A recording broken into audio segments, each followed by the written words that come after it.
소속사 어트랙트로 돌아온 피프티피프티의 멤버 키나가 드디어 본격적으로 입을 열기 시작했습니다. 키나의 입에서 제일 먼저 나온 것은 다름 아닌 템퍼링 주체로 지목된 더기버스의 안성일 대표였습니다. 그리고 멤버들이 가스라이팅 당하고 있다라는 어트랙트 전홍준 대표의 주장은 사실로 드러났습니다. 대체 안성일이라는 인물의 실체는 무엇일까요? 먼저 시간을 거슬러 분쟁이 시작되기 전인 6월 13일로 돌아갑니다. 이날 피프티 멤버 세나는 회사의 전염병 감염 사실을 알렸습니다.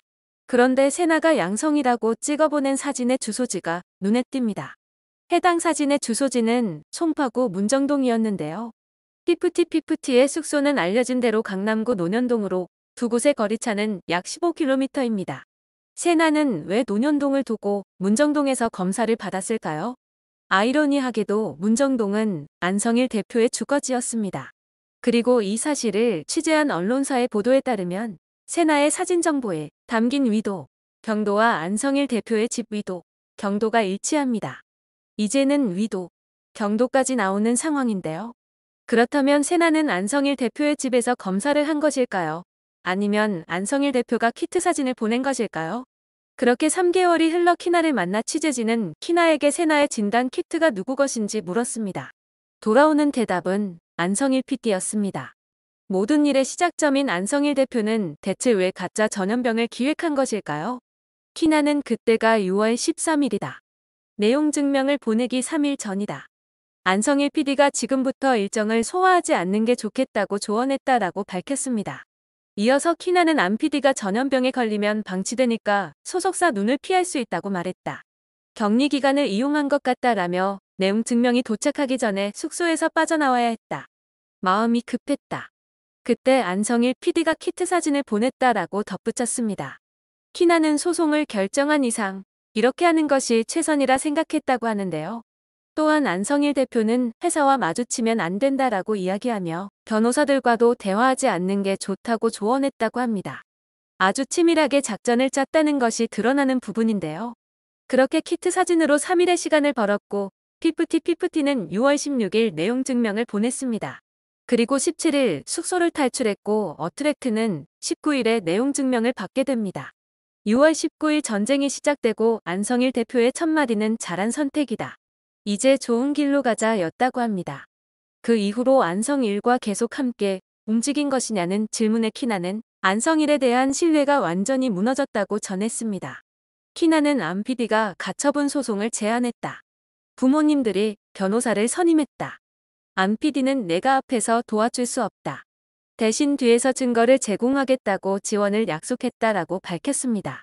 당시 안 PD는 이런 게 진짜 큰 증거다. 무조건 이기는 싸움이라고 이야기했지만 말뿐이었고 제대로 된 자료를 주지 못했다고 합니다. 그리고 많은 이들이 추측했던 그 길로 그는 꽁무니를 뺐습니다. 키나는 자신의 저작권 지분이 6.5%에서 0.5%로 줄어든 것 또한 기사를 보고 알았다며 변경 신청서 사인 역시 위조된 것이라고 말했습니다. 많은 이들의 추측이 하나씩 착착 맞아 들어가고 있는데요. 그 순간에도 안성일 대표는 자신에 대한 모든 기사를 가짜 뉴스라고 이야기하며 학력 위조의 경우 너무 오래전 일이다. 편입을 했는데 기록이 누락됐다라고 해명하며 멤버들의 의심을 달랬다고 합니다. 이 이야기를 순순히 믿었을까요?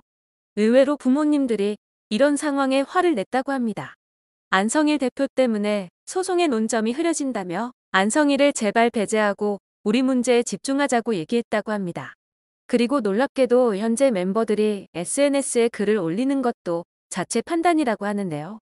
정말로 안성일 대표는 이미 주랭랑을 쳤고 현재 그의 입김은 없는 상황이라고 합니다. 그렇다면 피프티는 대체 왜 안성일 대표에게 휘둘린 것일까요?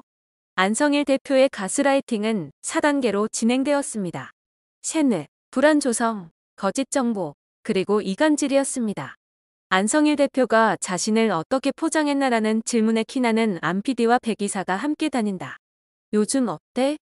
라고 근황을 묻다가 내가 빌보드를 어떻게 올렸는지 알지? 라고 자랑을 했다라고 답했습니다. 어처구니 없게도 본인이 빌보드 차트 올리는데 영향을 미친 것이라고 주장한 것인데요. 안성일 대표는 멤버들에게 항상 카톡을 보여주었는데 빌보드 관련으로 누군가와 나눈 대화였다고 합니다. 순위가 이렇게 올랐고 앞으로 어떻게 오를 거다 등의 내용이었는데 안 대표는 이를 보여주며 다 짜여진 판이라고 말했습니다. 실제로 큐피드는 K-팝 걸그룹 역사상 최장기간 빌보드에 머물렀고 그렇기에 멤버들은 안성일 대표의 자랑을 곧이곧대로 믿을 수밖에 없었다고 합니다. 동시에 전홍준 대표와 나눈 카톡도 보여주며 안성일 대표는 난 이 부분에 있어서 너무 힘들었다. 내가 진짜 혼자 일을 다 했다는 식으로 하소연을 했다고 합니다. 하소연의 내용은 큐피드 뮤비도 내 돈으로 먼저 진행했다. 어트랙트가 돈이 없어서 샵 대금 등이 밀렸다 등등이었다고 하는데요. 이로 인해 멤버들은 자연스레 회사가 정말 어렵고 힘들구나 라는 생각을 하게 되었다고 합니다. 그렇게 불안감 조장을 해나간 것이었습니다. 빌보드에 진입하자 이런 류의 이야기를 더 많이 했다고 하는데요. 그러던 중 워너에서 200억 원 제안이 들어오게 됩니다. 워너의 윤 전무가 안 대표에게 200억 원 바이아웃 의사를 타진한 것이죠. 워너의 목표는 레이블 체제였습니다. 전홍준 대표에게 200억을 주고 멤버를 인수해 피프티를 레이블 소속으로 둘 계획이었습니다. 그러나 안 대표는 이를 곧바로 전달하지 않았습니다. 멤버들은 이 상황을 보며 단순히 회사가 어려우니 200억을 받으면 좋은 게 아닌가 하고 생각했다고 합니다. 정상적인 활동을 이어가고 싶다는 마음뿐이었다는데요. 안성일 대표는 이 과정에서도 오너 200억은 둘 다에게 좋은 건데 이해할 수 없다라는 말을 반복하며 전홍준 대표를 비난하는 듯한 이야기를 했다고 합니다. 그러면서 본인은 욕심이 없다며 그냥 좋은 사람에게 가서 좋은 음악만 하면 된다 라고 이야기하면서 멤버들의 마음을 달랬다고 하죠. 그러다 갑자기 가처분 소송을 시작합니다. 안성일 대표는 멤버들을 불러 3가지 방안이 있다고 제안했다고 합니다. 첫째는 CJ에서 투자를 받는다. 둘째는 카카오에서 투자를 받는다. 셋째는 가처분 신청을 한다였습니다. 투자 여부는 전적으로 회사인 어트랙트가 결정할 문제이지만 안성일 대표는 이를 멤버 선택이라고 말했다고 합니다. 일반인이 듣기에는 너무도 이상한 제안이지만 멤버들은 당시 가처분이라는 단어를 처음 들었을 정도로 이 업계에 아는 것이 없었습니다. 활동을 계속하고 싶다는 생각뿐이었고 첫 번째, 두 번째 방안에 대해서는 안 대표가 겁을 줬다고 합니다. 키나는 안 PD가 아버지에게 전화를 하셨다. 전홍준 대표는 크게 투자받길 원한다고. 그 투자금은 곧 아이들의 빚이 될 거라고 말했다. 왜 잘 되는 애들을 빚더미에 올리냐는 말에 부모님들이 흔들리셨다라고 전했습니다. 그러는 순간에도 전홍준 대표에게 확인할 생각을 하지 못했다고 하는데요. 이 부분은 지금 제일 후회하는 부분이라고 키나도 인정했습니다. 부모님들은 왜 물어보지 않았나라는 질문에 키나는 부모님들은 더기버스를 정확히 몰랐다. 그냥 어트랙트 소속으로 알고 있었다.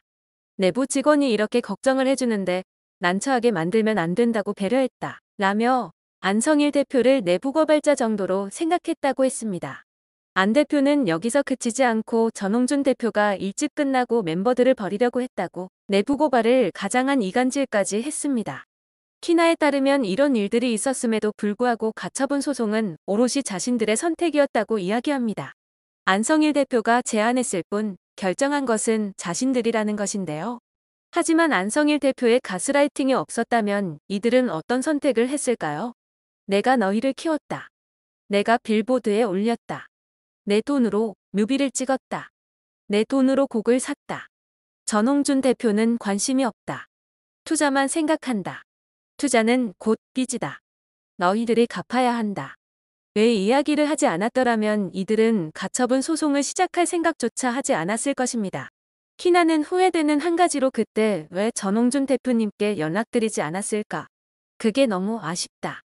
안성일 PD와 백이사가 중간에 막았어도 저는 연락할 수 있었는데 후회되고 죄송하다. 라고 죄송한 마음을 전했습니다.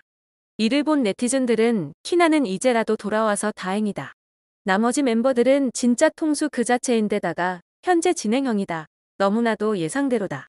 악질 사기꾼 이럴 줄 알았다. 저렇게 각 잡고 사기치는데 안 속기도 어렵겠다. 거기다 연습만 하다가 이제 막 20 넘긴 아이들이라면 더 어려웠을 거다. 지금이라도 돌아왔으니 잘 됐으면 좋겠다. 아이들은 잘 모른다 할 수 있어도 부모들까지 혼란 넘어간 게 너무 안타깝다. 진짜 완전한 가스라이팅이다. 다들 정신 차리고 돌아왔으면 좋겠다. 한 사람 때문에 잘 되던 그룹이 이렇게 무너지니까 보기 너무 안 좋다 등 이제야 이해가 간다는 반응을 보이고 있습니다. 그런가 하면 지난 8월 올라왔던 한 유튜브 영상의 댓글이 재조명되고 있는데요. 본인이 키나 엄마라고 소개한 한 누리꾼의 댓글입니다. 이 누리꾼은 키나 엄마다. 전 대표님께 갈 거다. 죄송하다. 자식을 잘못 키운 것 같다. 식당 일하고 있다. 송자경 지금같이 키워주셔서 감사하게 생각한다. 또 한 번 부탁드린다. 자경 아빠가 합류한 것 같다. 저도 모르게 소송한 거다. 도와달라 부모들하고 전화번 모른다. 제가 돈이 없어서 이제까지 몸도 안 좋아서 등의 댓글을 남겼는데요. 당시에는 주작이라고 묻혔지만 지금까지 키나 아빠는 다른 멤버들의 부모와 함께 얼굴을 비추는 반면 엄마만 안 나오고 있으며 키나가 이번에 돌아온 상황까지 겹쳐지며 진짜 키나의 엄마가 글을 남긴 것이 아니냐는 추측이 이어지고 있습니다. 전후 사정을 모두 살펴보니 멤버들의 양쪽으로 확인해보지 않고 한쪽의 말만 듣고 넘어간 잘못도 있지만 가장 큰 잘못은 연예계 산업을 잘 모르는 멤버들과 그 부모들을 두고 사기를 친 장본인이 가장 문제라는 것이 더더욱 확실해졌습니다.